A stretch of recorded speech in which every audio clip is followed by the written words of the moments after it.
Alright guys, magandang tanghali po sa ating lahat. So ngayon guys, gusto ko lang i-share sa inyo, gusto ko lang ipakita sa inyo yung pinapagawa ko pong bahay. Ito ay katabi lang nila mama, malapit lang dito sa amin. So ewan ko kung masyadong kita dun sa may bandang dulo kasi ngayon ay tanghaling tapat, alas 12. So itong area nga pala guys is 6 mula dito hanggang dun sa dulo. Ewan ko kung kita. Tapos 6 din dito. So lumalabas na 6 by 6. So yung kabuuan na ito is 36 square meter. So kung mapapansin nyo, nagkat ako ng ano dito, nagkat ako ng area dito.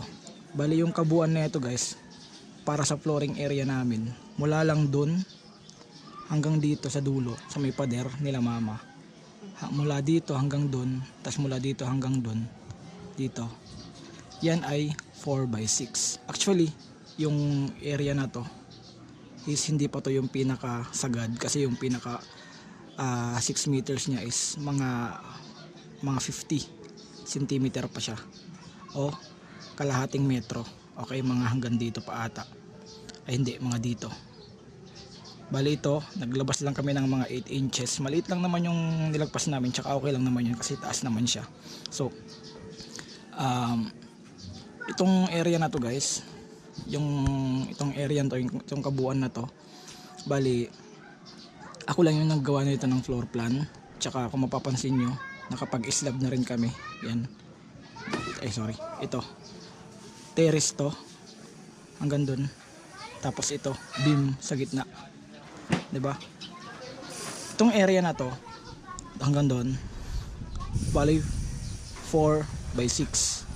Okay, bali 4 by 6. Mula naman dito sa may dulo ng may asintada hanggang dun sa dulo naman, meron pang ano yan, mga almost 2 meters by 6 meters. So pag hinati mo yan, 2 by 3, 2 by 3. So mula dito hanggang dun sa dulo, tapos hanggang dun, hanggang dito pa-box, bali 2 by 3 yan. Pag hinati mo yan, 2 by 1.5 yan. So ibig sabihin, hinati ko yan mula dun sa dulo, CR, tas mula naman dito, kusina. Tas yung pinakalikod nito, ito yung pintuan. Yung pinakalikod na itong pader na to, meron ding poste doon, tsaka dito, tapat na itong poste na to hanggang dun. Ayan naman yung pinaka parkingan para sa dalawa kong motor, which is yung Raider natin, tsaka yung Click natin. Okay, dito naman sa baba, magsimula tayo dito sa flooring area namin. Sabi ko nga 4 by 6. Naglagay ako ng beam dito kasi up and down kasi to, or 2 story. Okay, pero 2 story to, pero hindi to buo yung side nya mula dito hanggang dun sa dulo. Bali kalahati lang yung pinaka sahig nya sa taas. Kumbaga loop house. Ewan ko kung familiar kayo or na-imagine nyo yung sinasabi ko na loop house, kasi yung loop house na yun yung gusto ko na design sa loob o sa interior design. Okay, so pag sinabing loop house, kalahati lang po yung may flooring sa taas o yung may sahig sa taas. Pero itong hagdan dito, mula dito pag ganyan, pag ganito, tapos didiretso yan hanggang doon, pinakahagdan. Tapos mula dito naman, meron niyang corridor dito, kumbaga pinaka-terrace nya hanggang doon sa pinakagitna nito. Tapos meron din yan hanggang dito, pinaka-terrace. Yan, pader yan, close yan lahat dyan. Ito naman, close yan dito. Pero tingin ko meron lang mga 3 na patong, kasi meron din bintana dito eh. Tapos dun sa dulo ng terrace, may poste, ayan o. May poste rin. Pero maliit lang yan, mga 1 meter lang ata yung taas niyan. Tapos dito rin sa dulo. Ayan. Ayan o, yun. Tapos din, syempre dito, tapat dun sa baba, may poste. Diretso yan hanggang dito sa taas. Ganon din dun, diretso. Pero dito, may bintana to, open to. Siguro, ewan ko kung ilang sukat, kasi si Papa yung nagsusukat niyan, 'di ba? Meron poste dun. Yung itong terrace na to, meron dong pintuan. Bali yung magiging sistema nito guys, pag akit mo dito, akit ka dito, yan hanggang dyan, Mula dyan hanggang dun sa dulo, side na yan, kwarto na yan.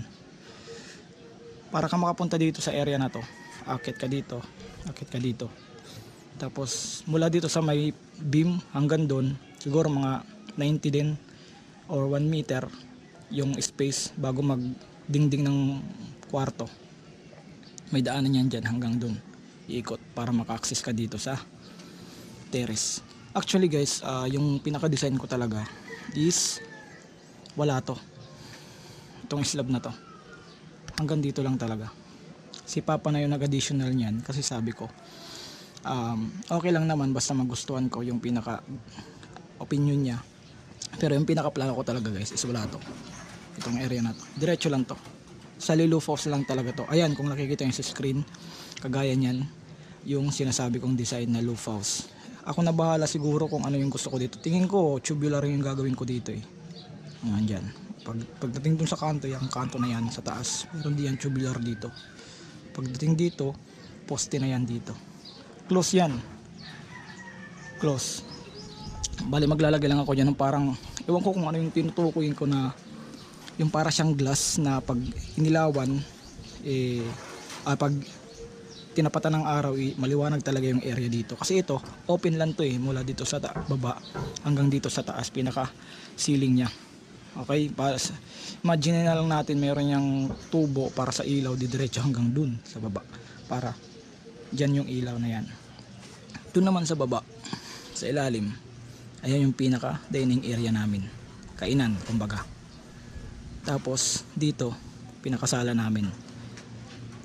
Balitat, nakatalikod siya sa pinakahagdan.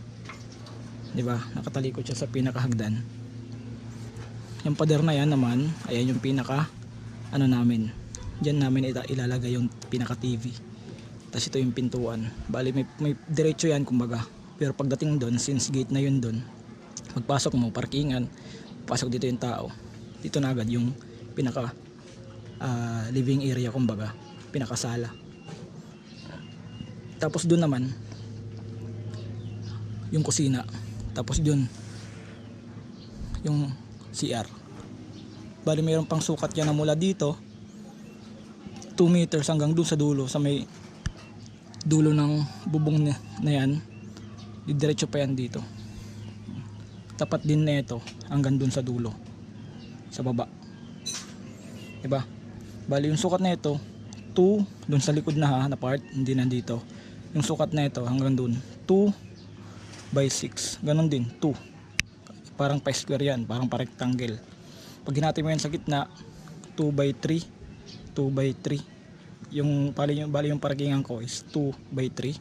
Tapos dito naman 2 by 3. Yung kalahati ng 2 by 3 na yan, 2 by 1.5, 2 by 1.5. Parang dinivide ko lang para sa CR at kusina.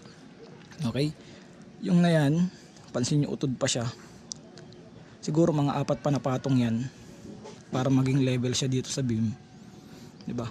Bali ito, diretso pa yan dun, beam pa yan. Tapos dito naman beam pa yan. Ka-level nito. Diba? Yan. Mayroong poste yan dun.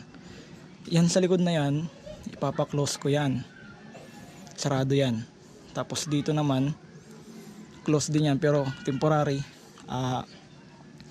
Kahoy or planchawo lang yung pinaka dingding ko dyan. Kasi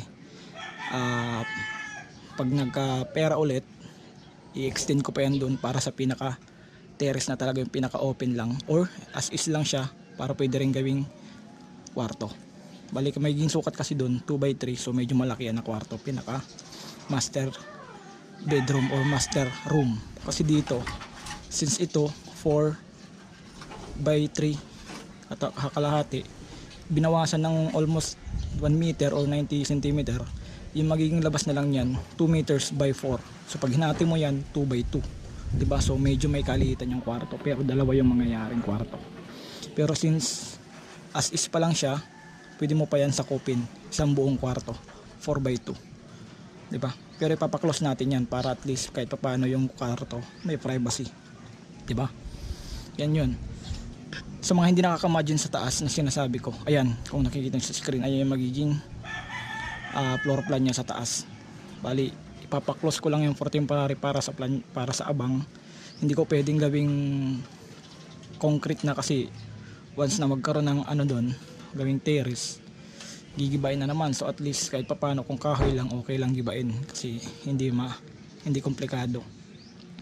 Bali yung mangyayari kasi niyan pag maging output, final output na talaga, yung ano niyan, level na yan dyan level pag ano yung ano, bali pag ano yung bubong. Pero sabi nga ni Papa, kumbaga sabi na Ray is sakay ayad, kumbaga once na nabubungan na to, pwede nang tirahan habang inaayos naman ng paunti-unti. Ayun sinasabing sakay ayad. Pero yung magiging ano namin guys, pinaka magiging septic namin dito sa may parking, lahat ng access na mula sa CR tsaka sa lababo dito pupunta sa pinaka septic, di ba? Sali parang plinano ko na talaga ito kasi ako meron naman akong experience sa ganito kasi nagsimula yun sa nung 4th year ako nung course namin na drafting, related yun sa mga plano-plano, may related yun sa mga architectural, mga simple lang naman na floor plan, pero at least kahit dun na-apply ko dito. Ako lang yung nagawa ng plano nito guys, ako lang yung nagawa ng plano, yung floor plan. Tsaka kung mapapansin nyo, may slab na siya dito hanggang dun, ay dito tsaka dito may ilaw yan sa ilalim para sa ilaw dito sa pinaka TV namin. Tapos ito yung baba niyan sa ilalim, meron din yang ilaw sa ilalim. Dito po pala yung breaker namin, dito nilalagay dito. Yung magiging ilaw lahat, yung switch dito. Tapos nakaabang na rin yan para dun sa parkingan. Tapos dun para magkaroon ng access dito sa pinaka dining area, meron din yang access na rin yan yung ano, pinaka-ilaw niya. Nakapaglatag na rin kami yan ng flexible hose, ayan kung nakikita. 'Di ba? Yung electrical diagram, ako din yung nagplano nun para at least kami lang talaga, hindi na kami kumuha ng ano, ng mas marunong o mas magaling talaga kasi maliit lang naman to, kaya naman to ng kami lang, 'di ba? Bali kami lang talaga yung ano. Ako lang tsaka si Papa yung nagtatrabaho talaga nito. Bali special shoutout nga pala kay Kuya Bong, kay Bilas Tawi, tsaka kay paring Bugoy kasi sila yung mga kasama namin nung linggo sa pagbuhos na ito, itong kabuuan na to, itong terrace, yung pathway na yan sa taas para sa terrace din. Tapos yan lang yung binuhusan namin dito, yan lang, ito lang. So pag nabubungan na to, okay na yan, kahit lingguhan na lang yung trabaho namin. Estimated din ni Papa mga June matatapos na to, kasi lingguhan nga lang kasi may trabaho ako, tsaka si Papa kailangan ng katulong. Yung ibibigay namin na sweldo para dun sa magiging katulong ni Papa, ibibili na lang namin ng material. So sayang naman kasi kaya naman namin yung ito, kami lang naman yung trabaho na ito, 'di ba? So yun guys, yun na naman po yung video natin ngayon. Bali shinare ko lang sa inyo yung pinapagawa namin na bahay, syempre para sa pamilya ko, sa sarili ko. Mas maganda kasi na nakabukod na kami para makakilos talaga kami na maayos, 'di ba? So ito yung mga dahilan kung bakit minsan na lang ako makapag-rides, lalo na pag linggo, kasi lingguhan lang talaga yung trabaho namin dito. Ito yung rason kung bakit minsan lang ako makapag-rides, kasi meron akong priority talaga. Pero soon makapag-rides din tayo pag matapos to, or malapit-lapit na matapos to, diba? Ayan yung kabuuan niya. I-update ko na lang kayo guys tuwing linggo tungkol dito sa bahay na pinapagawa ko. Siguro mga June tapos na to, kasi lingguhan nga lang talaga yung trabaho namin ni Papa, diba? So yun guys, maraming salamat po sa inyong panonood. See you in my next vlog, and Reds po sa ating lahat. Peace out.